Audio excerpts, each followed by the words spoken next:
Hola, Dios te bendiga. Espero que estés muy bien, que Dios te esté bendiciendo en todas las cosas. Quiero decirte que vamos a empezar una nueva serie acerca de personajes bíblicos y quiero que podamos ver estas historias, todos estos devocionales que vamos a empezar a ver de las historias de los personajes de la Biblia, a entender de que son personas así como tú y como yo. A diferencia del Señor, que era 100% Dios y 100% hombre, nosotros, estos personajes que vamos a hablar, fueron hombres y mujeres inspirados por Dios, guiados por el Señor, y que realmente eran tan imperfectos como nosotros, pero hicieron lo que hay que hacer, obedecer, y cada uno de ellos marcó la historia. Y hoy, muchísimos años después, seguimos mencionándolos y sigue la palabra de Dios haciendo referencia de ellos. Así que el primer personaje que vamos a desarrollar es Abel. Abel es un personaje que está relacionado realmente a su hermano. Es imposible hablar de Abel sin hablar de Caín. O es muy difícil. En el psiquis colectivo creo que en la cultura popular, al decir Caín, la gente piensa en Abel y viceversa. Entonces, vamos a ver la historia de dónde viene Abel, en qué nació, en qué tiempo. Y por eso les puedo asegurar en este caso que Abel y Caín eran gente rota, eran gente que estaba fuera y alejado de la presencia de Dios. ¿Por qué te lo puedo asegurar? Génesis 4 del 1 al 5 dice: el hombre se unió a Eva su mujer y ella concibió y dio a luz a Caín y dijo: con la ayuda del Señor he tenido un hijo varón. Después dio a luz a Abel, hermano de Caín. Abel se dedicó a pastorear ovejas mientras que Caín se dedicó a trabajar la tierra. Tiempo después, Caín presentó al Señor una ofrenda del fruto de la tierra. Abel también presentó al Señor lo mejor de su rebaño, es decir, los primogénitos con su grasa. Y el Señor miró con agrado a Abel y a su ofrenda, pero no miró hacia Caín ni a su ofrenda. Por eso Caín se enfureció y andaba cabizbajo. Entonces, el texto bíblico empieza desarrollando la idea de que Adán y Eva ya habían sido expulsados del Edén. Ya el hombre, el ser humano, había caído. Entonces, por esta razón, Caín y Abel, ambos, tenían una naturaleza caída, así tal cual como tú y como yo. Entonces, vamos a hablar acerca de Abel. Abel, quiero que sepas que Abel está en el salón de la fama de la fe. Hebreos 11:4 dice: por la fe, Abel ofreció a Dios un mejor sacrificio que Caín, por lo cual alcanzó el testimonio de que era justo, dando Dios testimonio de sus ofrendas, y por la fe, estando muerto, todavía habla. Abel era un personaje del cual sabemos muy poco. Sabemos que era pastor de ovejas, sabemos que hizo una ofrenda con lo mejor para el Señor y sabemos que su ofrenda fue aceptada por el Señor. Y lamentablemente, para cerrar la historia, sabemos que Abel fue asesinado por su hermano. La Biblia en Génesis 4:8 dice: Caín habló con su hermano Abel mientras estaba en el campo. Caín atacó a su hermano y lo mató. Y es muy triste que se sepa tan poco de Abel. Pero lo resaltante es que aún está en el hall de la fama, en el salón de la fama de los héroes de la fe, con Abraham, con Moisés y con tantos personajes que hicieron una obra impresionante para el reino de los cielos en la tierra. Entonces, esto nos lleva, a mí me llama mucho la atención. Yo de verdad que me sentí bastante afectado por la muerte de este chico que era presentador de la televisión y murió esta semana. Yo me sentí tan afectado. Para empezar, tenemos la misma edad y algunos se reirán que digo que es un chico. Yo me siento joven. Y de verdad que me sentí tan afectado porque es un personaje tan lleno de vida, con fama, con muchas cosas materiales, espirituales, por lo que vemos en sus redes sociales. Y sin caer en juicio, es un hombre que aparentemente fue asesinado vilmente por un sicario. Qué triste esta situación. Y hablar de Abel nos recuerda que siguen muriendo Abeles.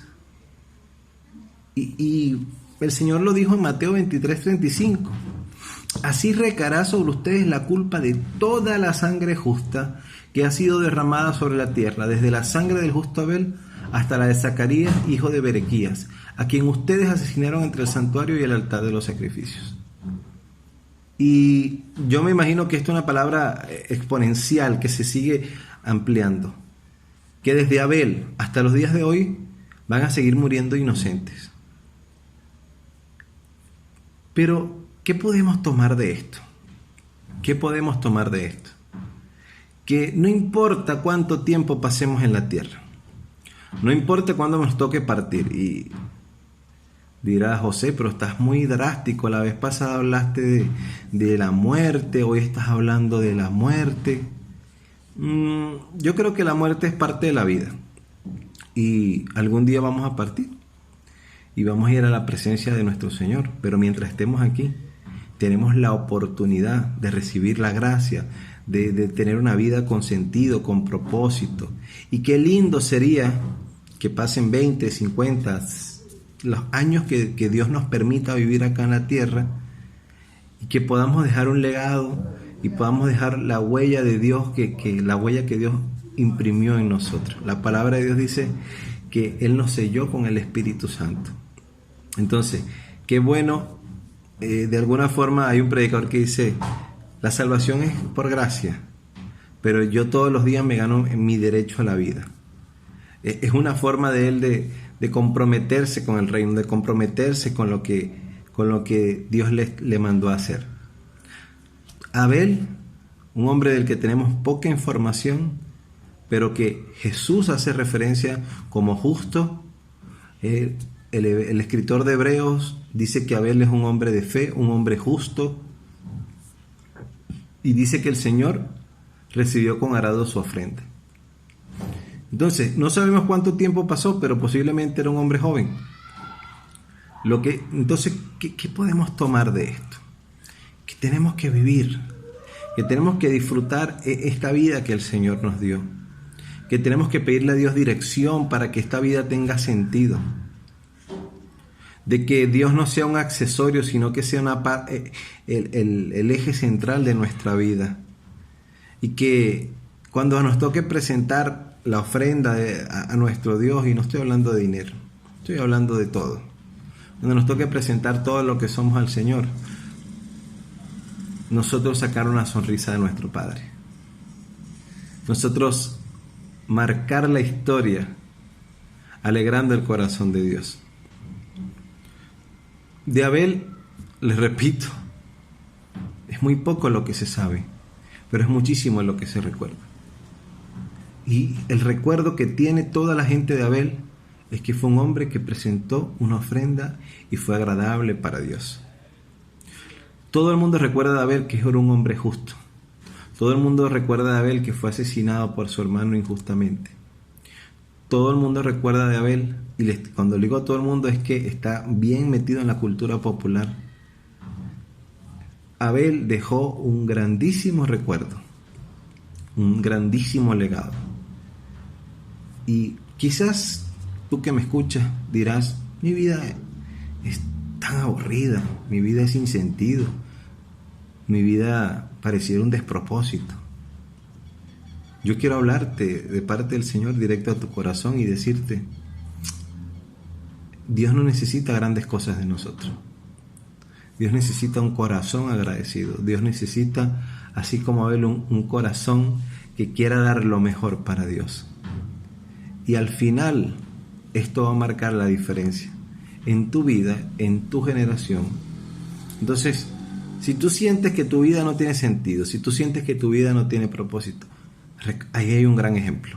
Si tú sientes que no has hecho nada famoso, no eres youtuber, no sales en redes sociales, tú dirás, no, pero yo no influencio en nadie. Abel solamente compartió con poca gente. Bueno, Me imagino que ahí la población estaba creciendo porque después Caín se casó y todo esto. Pero se sabe muy poco de Abel. Pero tenemos muy buenos recuerdos, tenemos muy buenas referencias. Y yo creo que al final eso es lo que más importante, que cómo nos va a recordar el Señor, cómo nos va a recordar la gente cuando nos toque partir de este mundo. Dejemos un legado. Y el mejor legado que podemos dejar es un corazón que sirva de ofrenda a Dios. Es un corazón que sienta con lo que Dios siente. Es un corazón que no esté en la iglesia por legalismo, sino porque está deseoso de reencontrarse con su Señor. Un corazón, recordemos que Caín y Abel ya habían nacido después de haber sido desterrados sus padres del jardín, y ellos se acercaron a Dios a buscar una ofrenda, a presentar su ofrenda. Que nosotros tengamos esa actitud de buscar a Dios, pero de llevar la mejor ofrenda. Y aunque no seamos famosos, que cuando nos toque partir,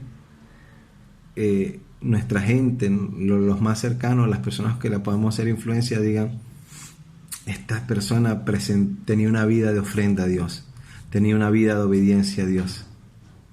Aquí hubo un justo entre nosotros. Así como este joven que asesinaron, fue víctima de la injusticia. Nosotros hoy podemos decir, indistintamente de cómo era su vida, porque no lo conozco, no lo conocí, pero fue un hombre que murió inocentemente. Y así lo vamos a recordar. Que así nos puedan recordar a nosotros, como gente justa, como gente inocente, como gente que ama al Señor y que presenta lo mejor, no de nuestro rebaño, sino de todo lo que tenemos para Dios. Así que Dios te bendiga y que la pases genial. Eres tú mi escudo.